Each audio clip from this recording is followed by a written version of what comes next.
We talk about the importance of being honest and authentic, and that's a lot of what mental health is. I mean, you can maybe see that I'm a huge fan of Wonder Woman, and a lot of that has from a very young age. Truth speaking and honesty has always been what has driven me. There's something about being honest about whatever it is that we're going through that brings healing. And in the mental health culture, we say secrets make you sick, whether that's addiction or whether that's infractions and moral failings, or you could apply that in so many ways. But it's been something that's just like, if there's anything that drives me, it is the importance of honesty and truth, and that secrets make you sick. And so I think I have given so much of my life over to helping people just be honest with whatever it is that they're going through. And so our culture, our military spouse culture, I often use the metaphor of it being like we're a shaken up Coke bottle. And what happens is either we're going to implode or we're going to explode if we don't let some of the pressure out. And counseling is a great opportunity to kind of twist the cap and just let some things out appropriately so that you don't explode or implode. And by the way, if you're an exploder or an imploder, usually based off of your personality style, right? Introverts tend to implode. That looks like anxiety and depression and kind of isolating yourself and not reaching out to your community for support. And you have your exploders that kind of go into a fit of rage or go into spending or doing things that were outwardly destructive. And so what's happening is people are starting to twist the cap. Spouses are starting to twist the cap and test out, where can I start being honest?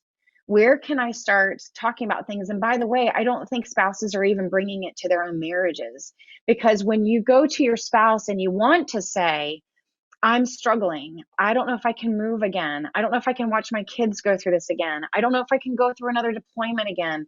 That's really hard to say to your spouse, who, number one, enjoys their job, is good at their job, is providing for the family, is giving us the ability to stay home or pursue something else or whatever. And so even being honest in your marriage, it can create shame in the other person, and that's not what we want to do, because we love our spouse and we want our marriage to succeed. And in a lot of ways, we're not asking to leave this life. We're actually just asking for a little bit better balance or some hope or some coping skills, or to just talk about it. And so when we don't know how to do that, we just kind of keep it all bottled up, and the pressure starts to build even more. And so what we're starting to see is spouses that are starting to try to find the right areas to leak out some of that frustration and some of that pent up anxiety. And so, whether they're saying it on Facebook or whether they're saying it at a sync session or a town hall, people are starting to say things out loud. And what's really unfortunate is that over the last decade, it has gotten better, but over the last decade, there's a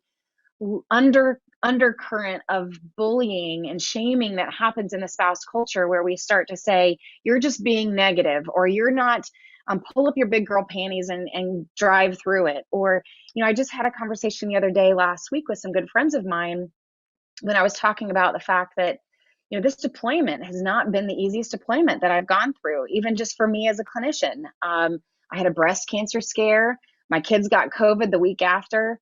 We had an ice storm hit here in Texas where we almost lost power and water, and that's only in a 3-week span.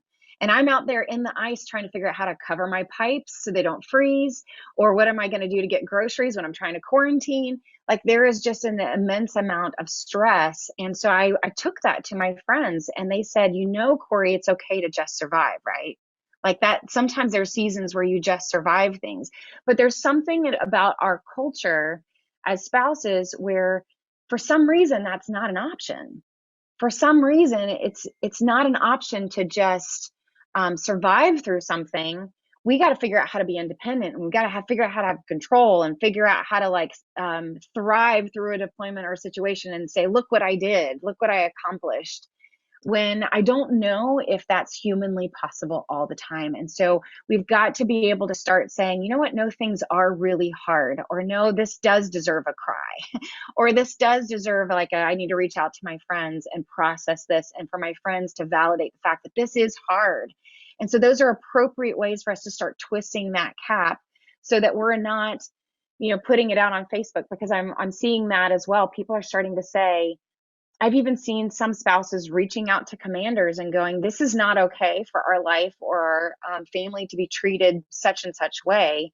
And yet there's so much kind of um, that reaction, that response of, "Shh, you can't do that. You can't go and talk about your problems, and you definitely can't call a commander, right?" But it's not an issue of where should you be taking it. Should you call your commander? This is an issue of just starting to see the culture more as needing to talk. That's kind of what we're seeing is people are needing to talk. It's how do we give them the appropriate channels to do that?